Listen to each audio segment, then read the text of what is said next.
Halo guys, Assalamualaikum warahmatullahi wabarakatuh. Kembali lagi bersama saya Bobby Herian. Kali ini saya ingin mengomentari sebuah video dari Luis Prasetyo yang judul "Saya pastor lulusan Belanda dan Inggris, tapi bohong". Kita langsung tonton videonya dan habis itu akan kita komentari. Saya lahir di Jakarta 35 tahun yang lalu, 14 Juli tahun 81. Nah, pada saat itulah saya berubah, saya convert 6 Desember tahun 2000.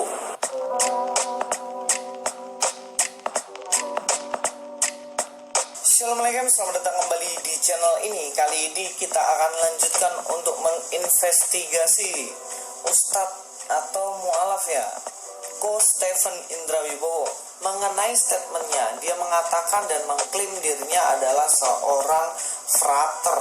Tapi benarkah dia seorang frater atau calon imam? Dan benarkah kisah-kisah yang ia ceritakan itu valid? Mari kita bahas.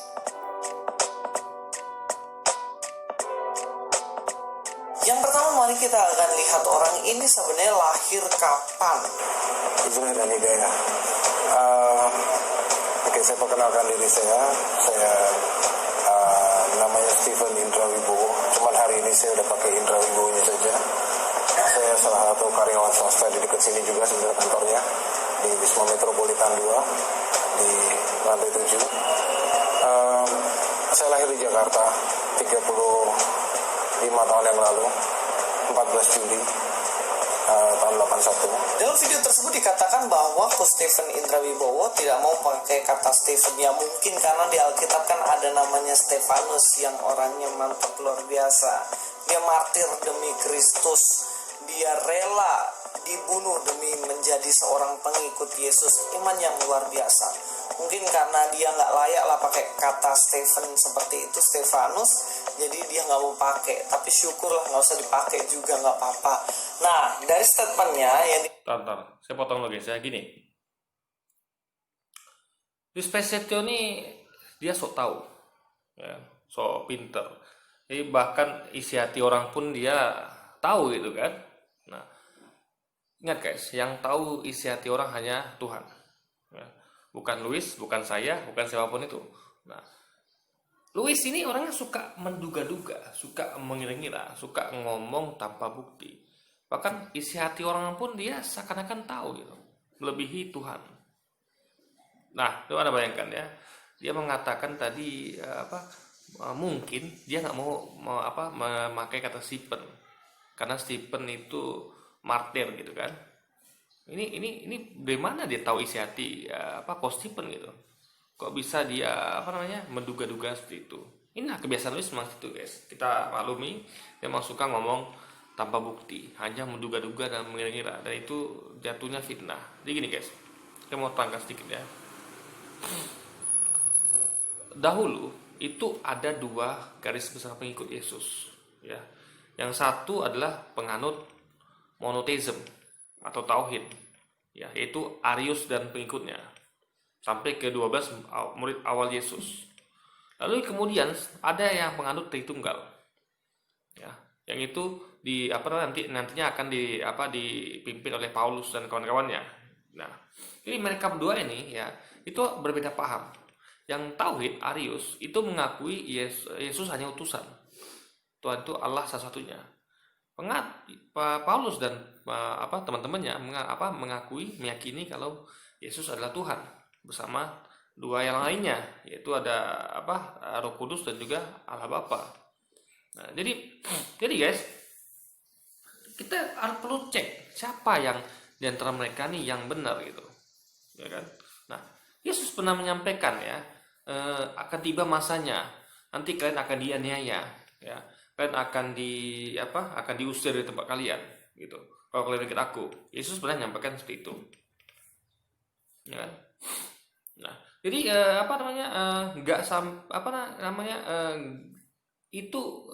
dia omongin kepada satu pihak. Yang satu pihak lagi dia katakan ya, orang-orang yang berani mengatakan atau mengajarkan apa yang tidak aku katakan atau ucapkan atau perintahkan untuk ajarkan kepadanya, maka orang itu harus mati.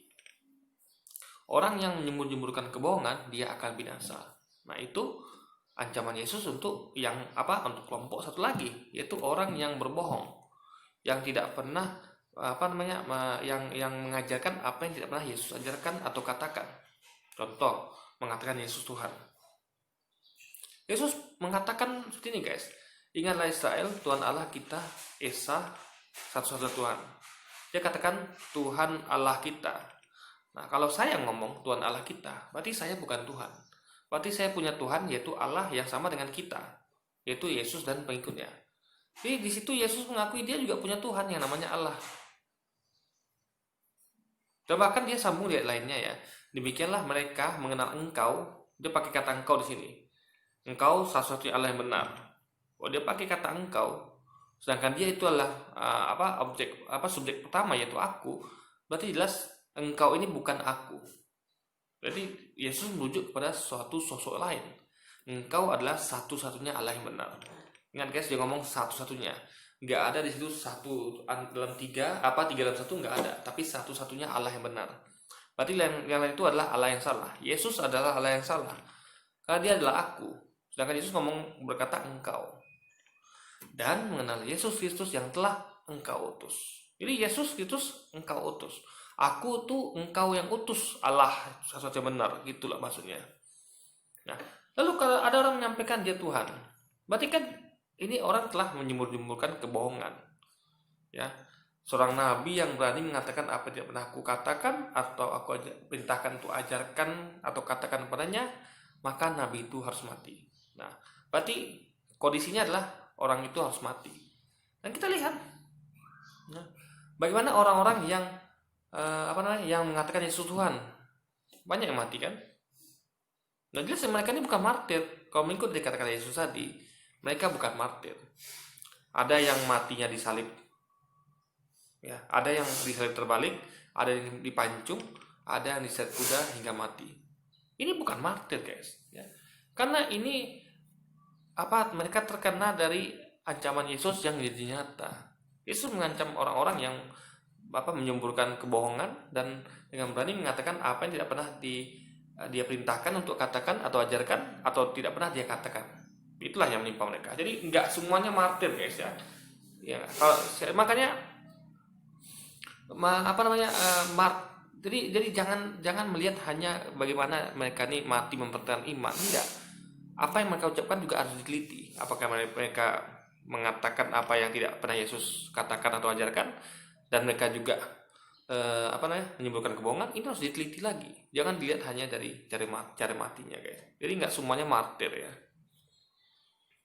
Katakan bahwa dia lahir 14 Juli tahun 1981. Tapi ngomong-ngomong ini kan tanggal berapa? Tanggal 15, guys. Jadi Coach Stephen, nggak mau dipanggil Coach Stephen, Pak Indra Wibowo, selamat ulang tahun, happy birthday to you, happy birthday to you, selamat ulang tahun.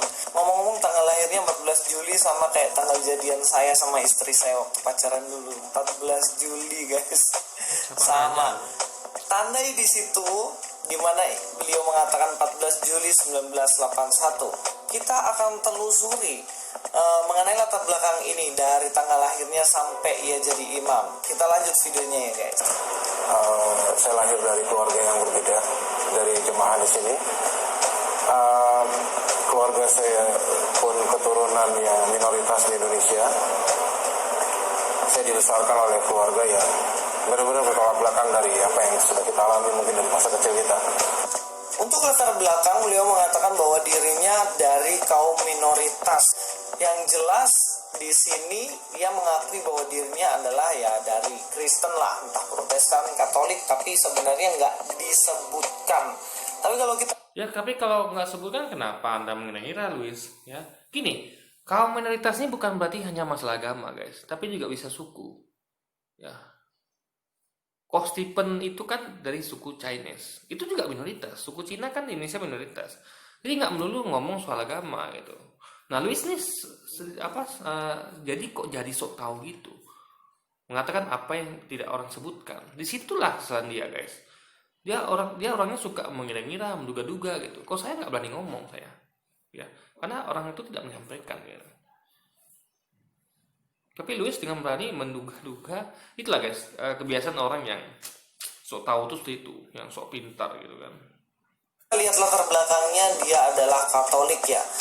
Tapi kalau kita lihat dari ceritanya secara utuh, nanti silakan lihat sendiri, dia adalah keluarga dari Protestan. Papanya adalah seorang Protestan, PGI, karena dia titipan katanya jadi orang Katolik. Nggak tahu Katolik titipan tuh bagaimana ya guys. Saya sekolah SD sampai SMP saya di Ambarawa. Di FIC itu semacam sekolah bruderan, jadi dia sebenarnya kan frateran sih, lebih karena frateran karena pendidikan dan sosial yang diajarkan. Dan statementnya ia mengatakan bahwa dari SD sampai SMP di Ambarawa. Saya nggak tahu ini sekolah di mana di Ambarawa ya, tapi sekolahnya model apa? Silakan teman-teman yang tahu sekolah ini atau alumni sekolah ini dan mungkin seangkatan dengan Pak Indra ini, Stephen Indra Wibowo ini, silakan hubungi saya untuk nanti kita bisa diskusi benar nggak sih orang ini lulusan di sana. Kalau kita lihat dari tahunnya ya guys, tahunnya ketika dia SD dan SMP di Ambarawa pasti sekitar tahun 1987 sampai 1996. Kenapa? Kalau dia lahir tahun 1981, kita hitung aja umurnya 6 tahun. Waktu dia SD masuknya pasti 1987, karena masuk SD itu antara umur 6 tahun atau 7 tahun ya. Jadi sekitar 1987 itu di SD, lalu 6 tahun kemudian berarti 1993. Itu dia masuk SMP. 1993 ditambah 3 tahun, 1996 itu dia lulus SMP dari Ambarawa. Jadi umurnya sekitar 15 tahun itu Stephen Indra Wibowo lulus SMP dan masuk SMA. Kita akan cek SMA-nya di mana guys. Lalu SMA saya di Don Bosco di Kelapa Gading. Beliau sekolah SMA di Don Bosco Kelapa Gading. Setelah saya searching nih guys, searching begini dan cari SMA-nya ternyata ada di Don Bosco. Sekali lagi untuk teman-teman yang mungkin lulusan di sana sekitaran tahun yang sama kayak Stephen Indra Wibowo, bisa hubungi saya untuk saya mau wawancara, ataupun teman sekelasnya lah, kan nggak mungkin nggak ada teman sekelasnya yang kebetulan mungkin nonton video saya. Jadi beliau di SMA ini tentunya dia lulus tahun 1999, itu dia baru lulus SMA, karena dari 96 lulus SMP ditambah 3 tahun, jadi 1999 itu dia lulus SMA. Tandai ini hitung-hitungannya, jangan sampai salah. Kita lanjut ya guys. Lalu saya ngambil sekolah tinggi saya di Leiden, konsentrasi saya di Biblical Studies, yang mulai 2010 fakultasnya ditutup karena banyak yang murtad lulus dari situ, jadi udah nggak diperluin sama mereka karena Biblical Studiesnya ternyata dipindah. Di sini dikatakan ceritanya bahwa beliau mengambil kuliah di Leiden. Saya nggak tahu Leiden ini mana, tapi ketika saya searching ternyata Universitas Leiden itu ada di Belanda guys. Universitas Leiden bahasanya bahasa Belanda, nama latinnya itu Academia Lugduno Batavia, adalah universitas umum di Belanda, terletak di Leiden dan didirikan tahun 1575 oleh Pangeran Willem van Orange. Universitas negeri ini adalah universitas tertua di Belanda. Universitas Leiden dikenal untuk sejarah panjangnya, keunggulan di ilmu sosial dan asosiasi pelajarnya. Saya nggak tahu, tapi ketika saya searching sebenarnya nggak ada sama sekali ini kaitannya tentang jurusan Biblical Studies. Tapi mungkin saya salah ya guys. Tapi untuk teman-teman yang lulusan dari sana bisa memberitahu saya, benarkah di sana ada jurusan Biblical Studies? Karena sejauh yang saya teliti ada matematika, pemerintahan, sastra, hukum, arkeologi, ilmu sosial, dan kedokteran. Ini yang paling umum di sana ya. Yang kita mau hitung adalah kira-kira umurnya. Tantar, potong lo guys ya. Gini, Louis ini mencarinya kurang jeli, kurang teliti gitu. Gini guys, dia mengambil sumber dari Wikipedia. Kita tahu Wikipedia adalah media open source, ya, di mana semua orang bisa berkontribusi untuk tulisannya, gitu kan.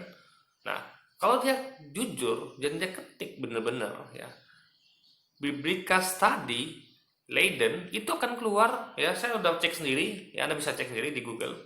Itu keluar nanti Universitas Leiden ya, yang fakultas Biblical Study dalam bahasa Belanda dan juga dalam bahasa Inggris. Dan itu situs resmi gitu kan, situs yang langsung ke sumbernya, bukan dari Wikipedia. Ya kan? Jadi Louis ini dia mengambil, jadi saya perhatikan memang sumber Louis ini memang selalu Wikipedia gitu.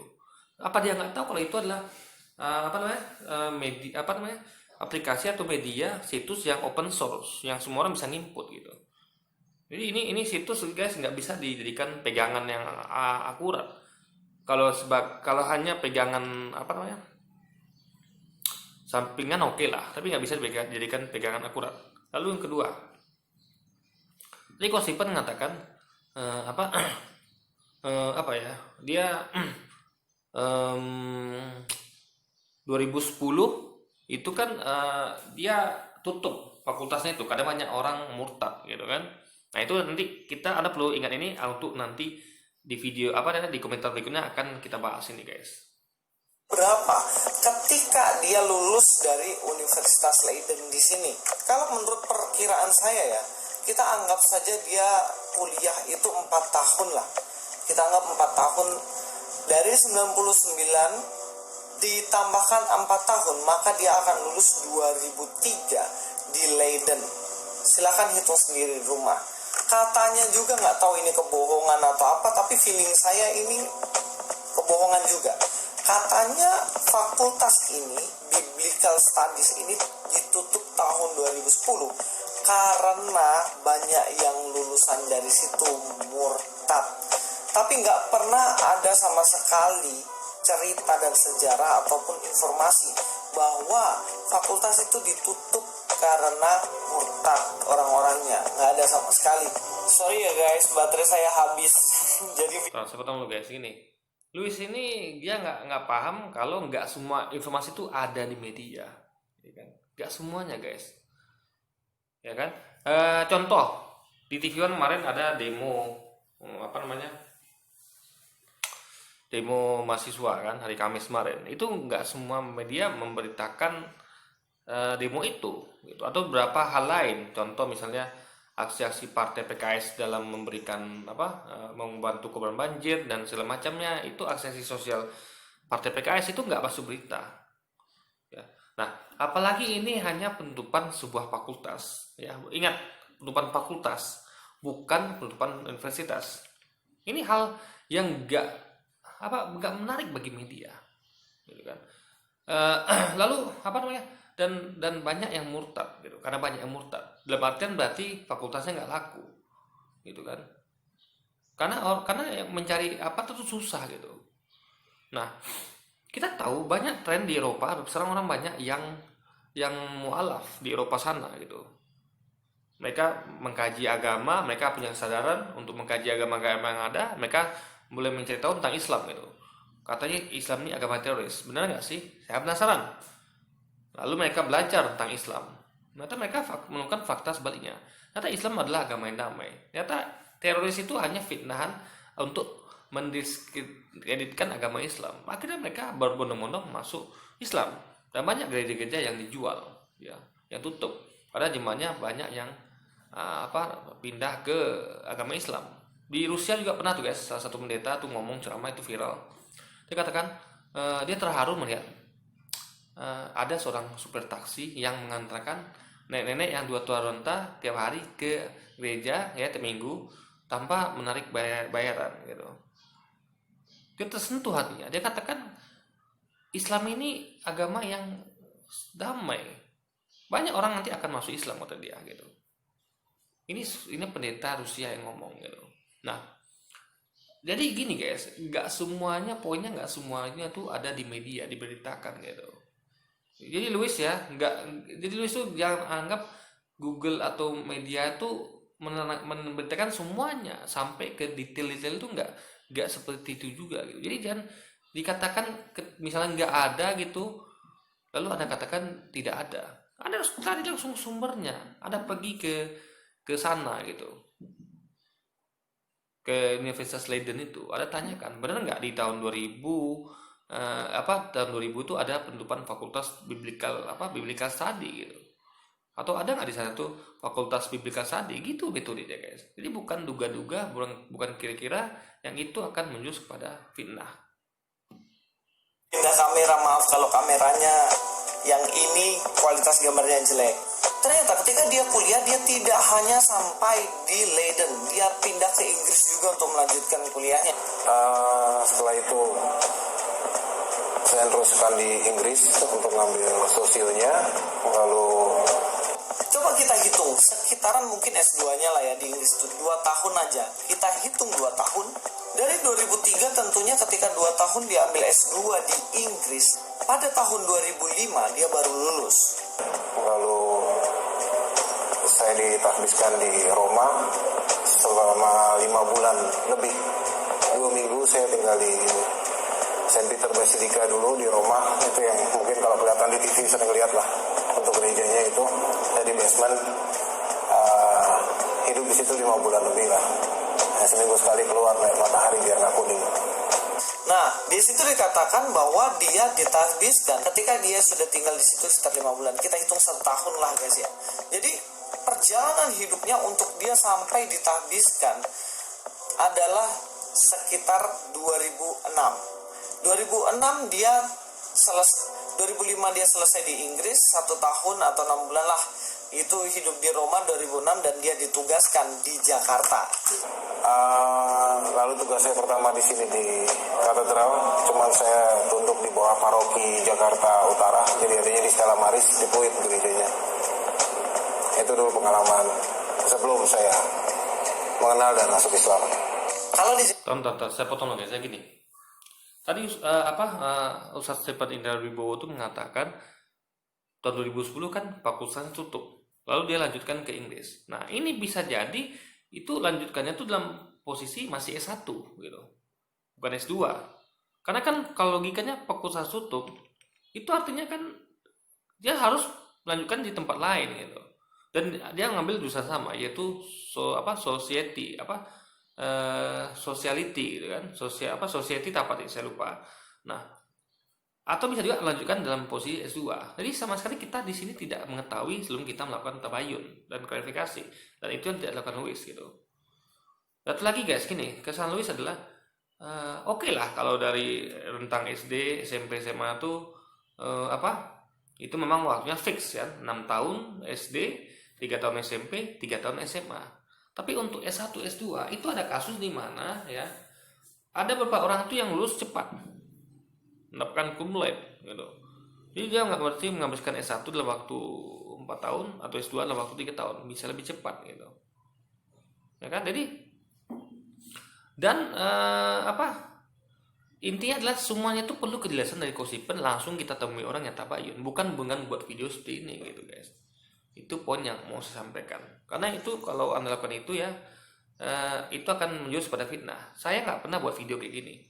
Misalnya ada orang yang murtad, saya nggak pernah nuduh dia tuh murtadnya bohongan, ya kan? Nggak pernah. Misalnya ada indikasi pun saya nggak berani buat video situ, karena itu jatuhnya fitnah, belum ada bukti. Itu harus kita hindari. Jadi gini guys, Islam itu tidak mengajarkan untuk melakukan duga-duga kira-kira yang menimbulkan fitnah. Karena itu haram dalam Islam, haram dilarang oleh Allah Subhanahu wa taala, itu dilarang. Louis itu di agamanya saya nggak tahu apakah itu tidak diajarkan mengenai fitnah itu dilarang gitu. Dan kita lihat banyak teman-teman Louis juga, beberapa YouTuber lain saya perhatikan juga membuat video yang sama, menuduh, memfitnah ulama-ulama seperti Ustadz Stephen Wibowo, lalu yang lain juga Ustadz Yawaloni, Ustadz Bangun Samudra, dan lain-lain juga yang para mualaf itu guys. Sebenarnya mereka tidak melakukan klarifikasi, tabayun, dan investigasi mendalam gitu, langsung datangi lokasi, ya kan? Ini bukan investigasi namanya, ini namanya menduga-duga, mengira-ngira dengan asumsi dangkal yang ujungnya akan kepada fitnah gitu. Nah, beda kasus misalnya gini, saya pernah buat video komentari tentang Jude Fitri masuk Kristen, murtad dia. Di sana saya menilai apakah Jude Fitri ini pindah dengan ilmu apa tidak. Nah itu kan saya lihat dari ke apa?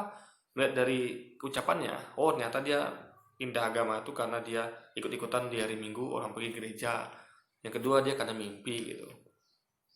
Nah, perkara dia bohong apa tidak itu urusan dia dengan Tuhannya, dengan Tuhan gitu kan.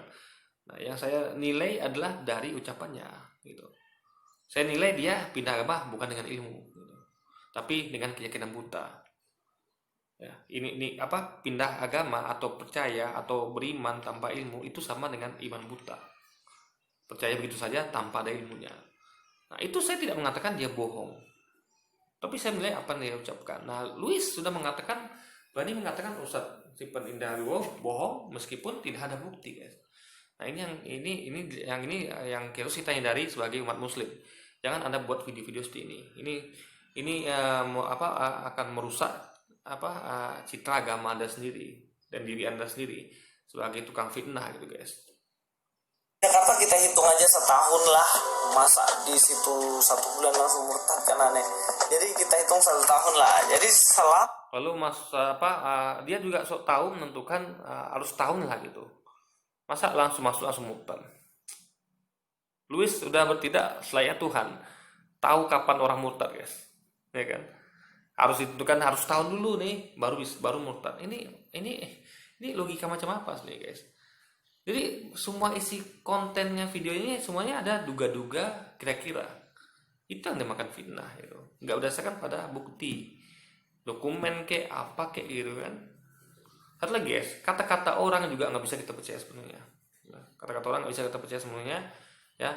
Karena orang itu bisa bohong gitu kan. Yang kita perlu lakukan itu adalah mengecek lokasi juga gitu. Bukan hanya percaya pada kata orang ini, kata orang itu gitu kan. Misal ada orang yang melakukan klaim lalu dibantah sama lain. Bukan berarti untuk untuk menggagalkan klaim ini dengan bantahan orang, tidak. Keduanya berpegang pada klaim masing-masing. Ya, ini mengklaim, ini membantah. Dan solusinya adalah dicek benar nggak klaim ini, benar nggak bantahnya. Begitu metodenya, bukan dengan bantahan itu orang yang mengklaim langsung dikatakan bohong. Enggak, guys, itu metode yang salah.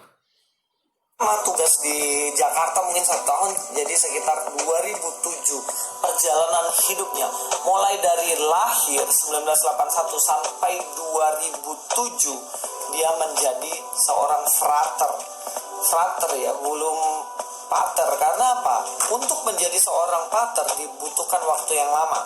Dikatakan bagaimana sekitar 4 tahun setelah pendidikan dia baru bisa menjadi seorang pater. Kalau kita hitung 4 tahun ya dari pendidikan selesai, misalnya pendidikannya selesai 2005 tambah 4 tahun berarti 2009. Harusnya dia menjadi seorang imam itu 2009. Tetapi ada statement yang bikin semua ceritanya hancur. Satu statement ini yang membuat ceritanya betul-betul sebuah kebohongan yang valid. Nah, pada saat itulah saya berubah, saya convert. 6 Desember tahun 2000. 6 Desember tahun 2000 dia mualaf dan pindah agama. Tahu nggak apa yang aneh dari sini?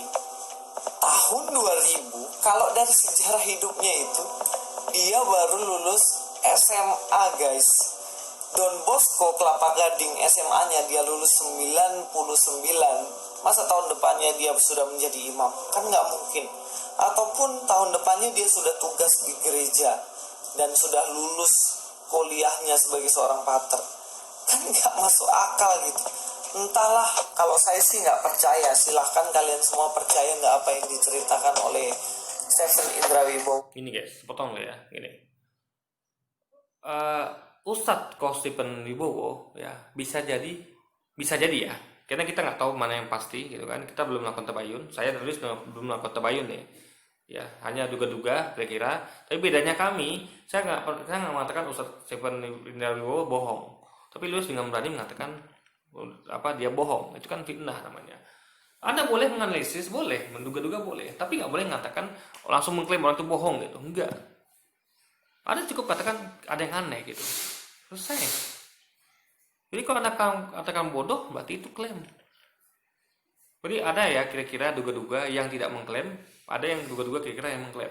Yang klaim itu nggak boleh, guys, karena nggak ada bukti gitu.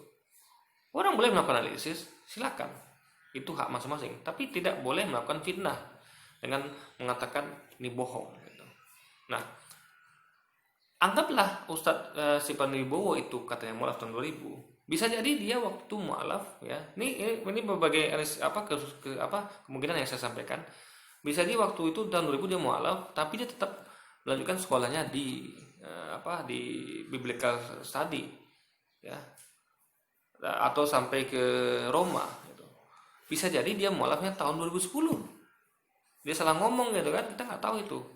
Makanya sebaiknya lakukan tabayun gitu, jangan hanya mendengar kata-kata orang lalu, kan ini kan gini, kalau kita masa aneh kan, misalnya ini aneh nih, kok tahun 2000 mualaf gitu, sedangkan tahun 2000 dia baru di S1 di Universitas Leiden gitu. Nah, tanyakan pada Ustaz Coach Stephen tabayun, cek dokumennya gitu, bukan dengan buat konten seperti ini ya kan, menduga-duga, mengira lalu mengklaim. Nah, itu salahnya guys ya. Kalau kita jujur, kita seharusnya hanya menganalisis dan menduga tanpa melakukan klaim. Tapi kalau dikatakan bohong, ini jelas fitnah guys, karena nggak ada bukti gitu kan. Oh ini, kalau saya sih ogah untuk percaya. Ini saja, saya tidak bermaksud apa-apa. Yang saya ingin katakan di sini bahwa janganlah pakai nama Katolik Kristen menjadi latar belakang, apalagi memakai kata pater, imam, mentahbiskan rumah, memberkati perkawinan, memakai latar belakang yang seakan-akan wow gitu loh, untuk menaikkan rating menjadi seorang pengajar. Janganlah pakai cara-cara yang begini. Pesan saya juga untuk para jemaahnya, tolonglah diselidiki, benar gak sih orang ini sebenarnya dia adalah mantan imam, apalagi ketua mualaf center lagi. Kan ini menciderai nama golongan, kan ini menciderai nama agama. Saya yakin bahwa orang-orang Islam pun tidak setuju dengan cerita dari Stephen Indra Wibowo ini. Inilah yang bisa saya sampaikan, mudah-mudahan Seharusnya melakukan pendidikan kan Louis, karena dia mengklaim Ustadz Stephen Indra Wibowo ini bohong. Klaim itu datang dari Louis. Louis lah yang harus membuktikan dan menyelidikinya gitu kan. Kalau kami itu sami'na wa ata'na gitu, ya kan. Jadi kalau di selidiki, alhamdulillah bagus gitu kan. Kalau enggak juga, ini adalah itu dosa antara dia dan Tuhannya gitu ya, nggak ada hubungannya dengan apa yang dia ajarkan. Kalau dia ajarkan kebenaran, meskipun anggaplah dia bohong misalnya, tetaplah itu suatu kebenaran ya. Jadi jangan karena kebohongan dia ini, misalnya nih, ini kan bukan mengatakan Ustadz Coach Stephen Indra bohong di klaim Louis ya, karena Louis ini udah jatuhnya fitnah. Anggaplah ada orang misalnya bohong di satu hal, tapi dia menyampaikan kebaikan, menyampaikan kebenaran. Jangan ada gabungan antara kebenaran yang disampaikan dia dengan misalnya dia melakukan kebohongan. Itu salah besar gitu. Itu bukan metode belajar yang metode ilmu yang bagus gitu. Apa yang dia sampaikan itu harus cek. Misalnya dia sampaikan dalam Alkitab, misalnya dia katakan Yesus bukan Tuhan. Nah, dia sampaikan di ayat sekian. Nah, kita teliti itu apa yang disampaikan dia benar apa tidak. Bukan malah kita teliti asal usul dia. Oh, ternyata nih Ustadz pembohong nih, mualaf gadungan. Itu nggak ada hubungannya dengan apa yang disampaikan dia gitu. Di situ logika guys. Kata-kata baik dari pencuri, dia katakan pencuri misalnya, jangan mencuri. Itu kata-katanya benar, meskipun dia seorang mencuri. Kita pegang kata-katanya, gitu.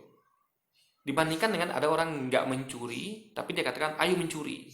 Nah, jadi ada dalam balik ya. Orangnya itu tidak sama dengan apa yang dikatakan dia, nggak selalu sama. Kalau apa yang disampaikannya benar, kita terima. Yang kita cek itu adalah apa yang disampaikan dia. Kebenaran disampaikan dia atau kesalahan disampaikan dia, kita cek apa itu benar atau salah, bukan lihat dari latar belakangnya gitu. Perkara dia bohong atau tidak, itu urusan dia sama Tuhan. Urusan kita adalah apa yang disampaikan dia. Kita mau belajar, dia sampaikan itu, kita pelajari, kita kaji, benar nggak apa yang disampaikan dia. Jadi begitu logikanya guys, gitu kan.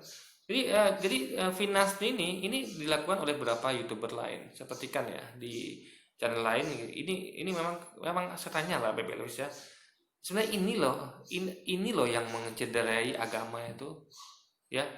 Saya yakin agama Kristen itu nggak mengajarkan umatnya untuk memfitnah gitu, enggak, saya yakin enggak. Tapi Louis mempraktikkan dan beberapa YouTuber lain itu mempraktikkan fitnahan itu gitu. tanpa ada tabayun, tanpa ada bukti, tanpa klarifikasi, ya kan? Jadi kalau Islam itu haram guys, haram. Makanya saya nggak pernah buat konten seperti ini, mengatakan ini bohong, ini itu semua, kecuali bohong yang jelas bohong. Contoh, saya bahas politik nih. Misalnya ada presiden ngomong, saya tidak akan naikkan BBM, gas listrik. Lalu faktanya kemudian gas BBM listrik kan naik. Itu kebohongan yang nyata. Antara ucapan dan tindakannya beda, itu baru bohong. Tapi kalau ada orang ngomong, saya lulusan Vatikan, saya mantan pastor, ya, sementara Anda nggak punya bukti, ya, lalu ada kata orang lain misalnya, orang lain mengatakan, oh itu nggak benar, lalu Anda benarkan orang lain itu hanya karena orang itu berbeda pendapat dengan orang ini, itu Anda metodenya salah. Bukan bantahan itu menggugurkan klaim, enggak, bukan seperti itu metodenya. Klaim hanya bisa digagalkan dengan bukti, dengan dokumen, dengan tabayun, bukan dengan bantahan orang lain. Karena masing-masing pihak berpegang pada pendiriannya. Ini mengklaim, ini membantah gitu. Makanya yang tepat adalah bukan membenarkan yang membantah dan menyalahkan yang mengklaim. Itu metode yang salah gitu. Dan Luis sering melakukan itu di video-videonya, saya perhatikan. Dia misalnya kayak Ustaz Yawani mengklaim kalau dia misalnya lulusan dari Papua gitu kan, gereja Papua. Lalu ada orang Papua misalnya mengklaim tidak benar. Itu nggak bisa. Klaim orang Papua tuh mementahkan klaim dari Banten, itu mementahkan klaim dari Ustaz Yawani ini. Itu nggak bisa dipakai guys. Bukan gitu metodenya. Nah itu sering pakai Luis itu. Dengan senaknya memakai bantahan orang lain untuk menggagalkan klaim orang itu. Nggak bisa gitu metodenya. Jadi kalau Luis melakukan pendidikan, itu yang harusnya Luis yang lakukan, bukan umat Islam. Kalau kami sami'na wa ata'na. Ya, kalau dia berbohong, ya urusan dia sama Allah, sama Tuhan. Urusan kami adalah apa disampaikan dia, benar apa tidak. Gitu. Selama apa disampaikan dia benar, nggak ada urusan sama latar belakangnya, gitu guys. Oke, jadi mungkin sekian dulu video kita kali ini. Sampai jumpa lagi di video-video selanjutnya. Wassalamualaikum warahmatullahi wabarakatuh.